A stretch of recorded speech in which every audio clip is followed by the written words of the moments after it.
What is going on, guys? It is Fast Cars, Fast Money, and we're back. It is Las Vegas weekend, and we're covering the Xfinity series with this particular video, but we also cover the Truck series and the Cup series. So if you haven't checked those videos out, feel free to head over to our channel.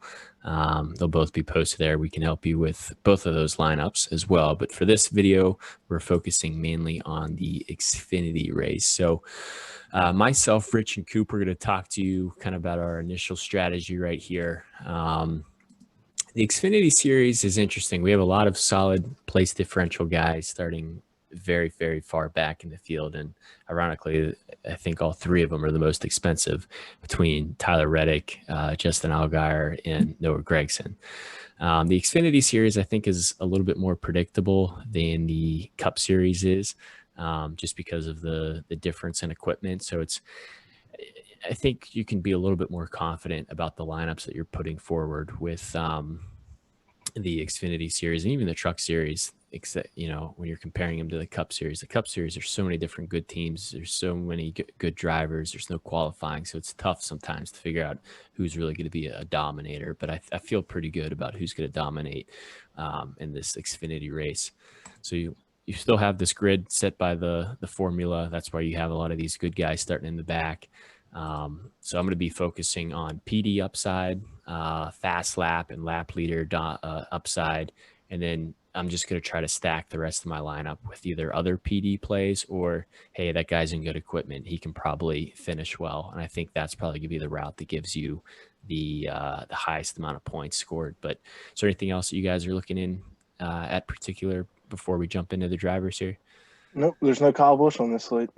Yeah, that's right. Makes it a little bit easier. So if there is no Kyle Busch, who are you guys playing? Coop can start.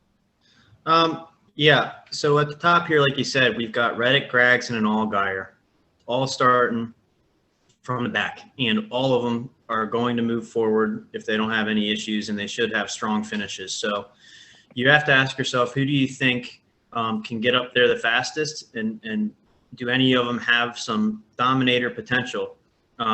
We saw last week that Gragson came from pretty far back and was up at the top, and Reddick got up there at the end, but it took him a little longer, and he didn't really have an opportunity to lead any laps. So I think if you're looking for somebody that can get all the way up there and lead you laps, I think Gragson is probably the best bet to do that. But that's taking nothing away from Reddick and Allgaier, because they'll get up there too, and either all three of them have potential to lead the race. Out of all three, I think Reddick, he doesn't have the equipment that Gragson has, but I think his skill as a driver is very comparable, and the price is very comparable. So I don't know that you can really go wrong between those two.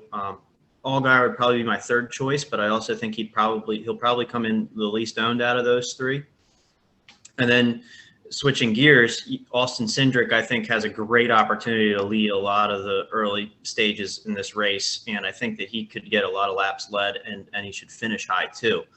So there's also not much downside there. So you really have to think about, do you think Cindric leads a lot of the early laps? Do you think he stays up there and is competing in the top for a top five at the end? And do you think some of these other guys can get up there and challenge him? And you have to kind of figure out which route you want to go.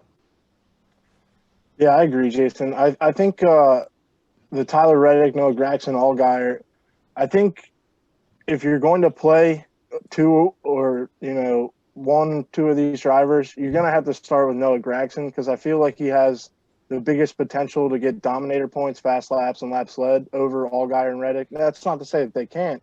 He's just, probably a little bit more skillful. They probably put more work into that car than they do the other ones, just because he's shown them the most potential. And then to move on past that, Austin Cindric is definitely going to be the guy to lead the early part of this race, because I don't see Myatt Snyder holding him all for standing a chance at all. And then dropping down there to Ty Dillon, the last guy in the 10K range. He got unlucky last week with the hole in the radiator, but he's in the JGR equipment. He should have no problem moving forward from that 20th position. He should be fighting for a top 5 in this race. If not, have a chance to get some dominator points as well. Yeah, and for me, when I'm evaluating, like these are all solid plays, but when I'm comparing them, I'm looking at, okay, who has the potential to not only gain me a lot of spots on the racetrack based off where they start, but who can also click off some fast laps and get up front and lead laps. Tyler Reddick, I think he covers one of those. I think he can gain you a ton of spots, but I don't know if he has the equipment necessarily to get to the front of the field and to get you those fast laps. It worked out last week, but last week's slate was kind of changed with basically 2 laps to go, and having the field, restacked, and then a couple of, green, white checker finishes. So I think Gregson's probably my favorite out of this range because he offers you both the PD upside and the Dominator upside. And then a guy that I think is kind of sneaky. I know we have a medium interest on him just because he doesn't have as much upside, I think, as a Gregson, an Allgaier, or even a Reddick. But Ty Dillon's interesting. He's raced twice now in the Xfinity series, and it hasn't worked out, whether it's been his fault or not, but he's still in a solid car. So I think his ownership might be a little bit lower than all the guys ahead of him. And I think he has as good of a chance, if not, a better chance even than some of the guys above him of potentially, dominating and even winning this race. But if you're paying up for some of those expensive guys, do you guys find yourselves getting into this 9K range at all? I think you have to decide again how you feel about Cindric and whether you think he's going to lead a lot of the early laps again. If you're going for a GPP play, for a Dominator, I think Brandon Jones has a shot at getting up there and doing it. If Cindric has an issue, I think he's got a fair shot. And I think Haley is in a bad GPP play as, just as a fade ownership, and hope that he gets up front too. He's raced well this year so far. And if things work out for him, I could see him leading some laps too. And I don't think he'll fall too far back, that if he leads some laps and then finishes right around where he starts, he could pay off that price tag. Again, we were big on Herbst last week. He's in great equipment, but I just haven't seen the skill there yet. Maybe as the season goes on, he gets better, but he's had some trouble so far really getting the most out of that equipment. And then you go down to guys like Sieg and Annette. They could always sneak into the top 5, and they should be right around 10th. They should be right there at the end of the race. And if something happens, they move up a couple spots. I think they're fine plays too. Yeah, I think one guy you didn't touch on there was Harrison Burton. He started pretty, second last week, and never really did anything with starting that high. But right now, starting 22nd, he offers, good PD upside, and he has Dominator potential as well. And I think he'll come in a lot lower owned than those 11K drivers we were talking about earlier. And then talking about Riley Herbst there, Briscoe dominated this race in that 98 truck last year. So, his Herbst may not have as much skill, but the truck is still the same, or the car is still the same. So he may come in lower owned just because he burned a lot of people last week, and that might be a solid GPP option. Yeah, you have some interesting plays here. One guy I'm not really interested in at all is Myatt Snyder. I think with Cindric starting on the front row, I think Cindric grabs the lead early. Ryan Sieg was really, really good here at both of these races last year. So he's in a guy that I'm pretty interested on. He starts a little close to the front, but very similar to Michael Annett. I mean, he should just probably be able to hang around that spot and move up some spots. And he's a little bit cheaper than Annett as well. Not really interested in Moffitt starting 7th, just because of the quality of cars that are starting behind him. I think he's going to struggle to stay there.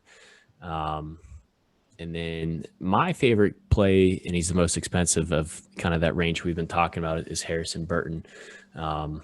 Like Rich said, he didn't really do much last week, but I think that might lower his ownership for this week. And he starts, towards, he's in the middle of the field, I guess. But of all the guys that we've talked about he's a guy that can give you some PD upside and some potential dominator upside as well. So I definitely like the upside that Harrison Burton has. And he's a guy that I'm probably going to be targeting a lot. But getting down to the 7K range, I'll just go real quickly here. Jeb Burton's in the colleague equipment. If you're playing one colleague guy, I would probably say AJ Allmendinger or Justin Haley would probably be my preference before I played Jeb Burton. He just starts a little bit too close to the front for me. Jeffrey Earnhardt is pretty much the same price he was last week. He's pretty expensive. It's hard to pay that much for Jeffrey Earnhardt, but he starts deep enough in the field that he should be able to move forward. Santino, he still hasn't got used to these Xfinity cars yet. I'm holding off on him until he gets some practice. Josh Berry racked up a ton of fast laps last week.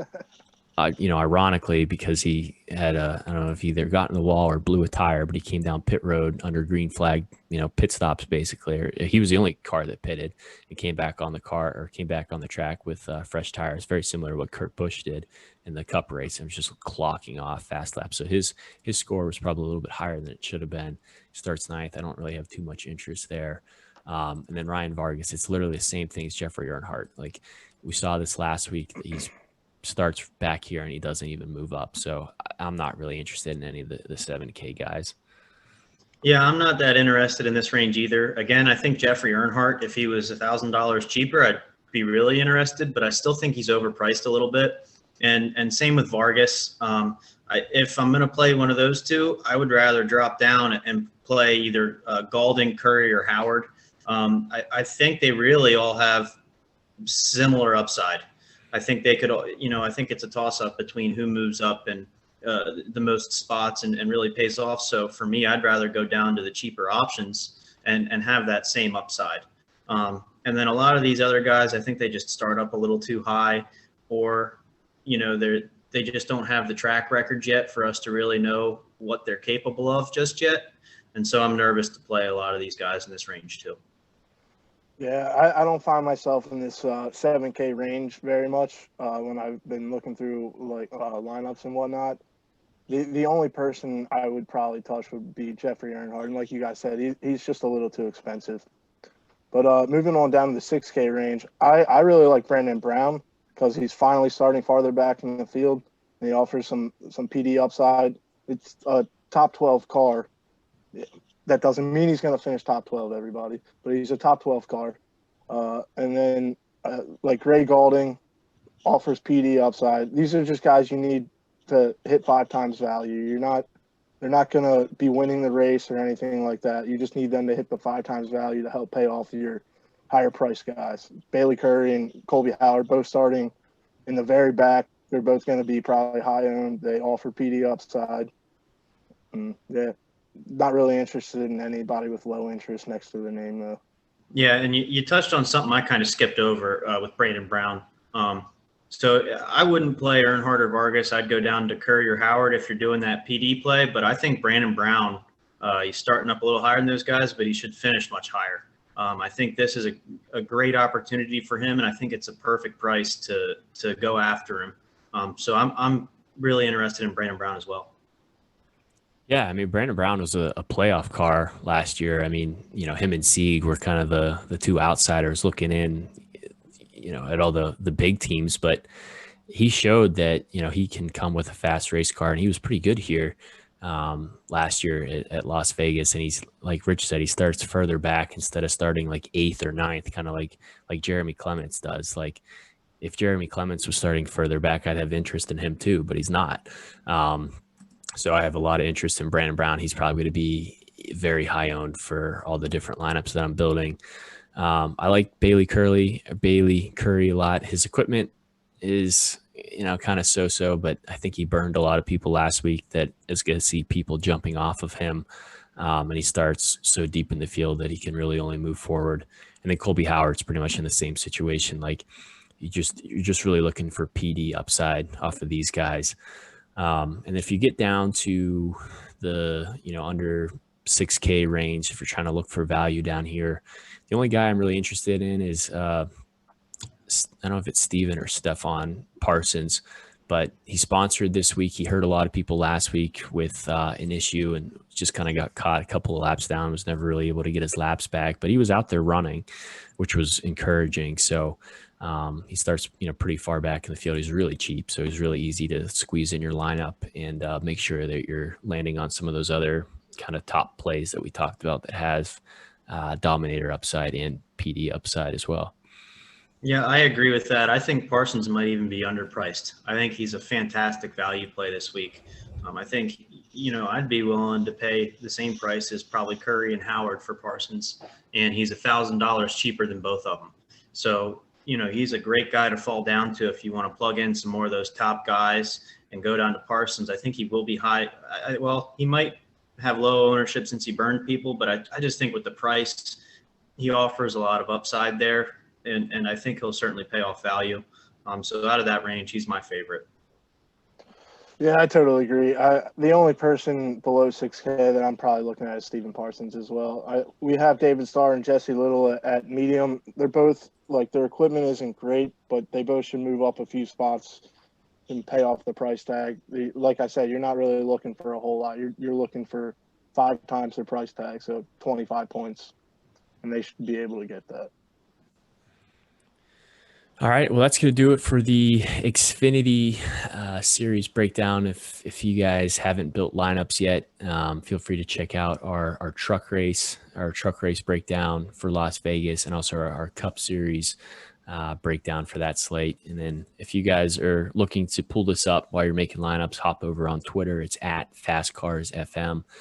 Shoot us any questions that you guys have. We'll be more than happy to answer them. And we'll catch you next week.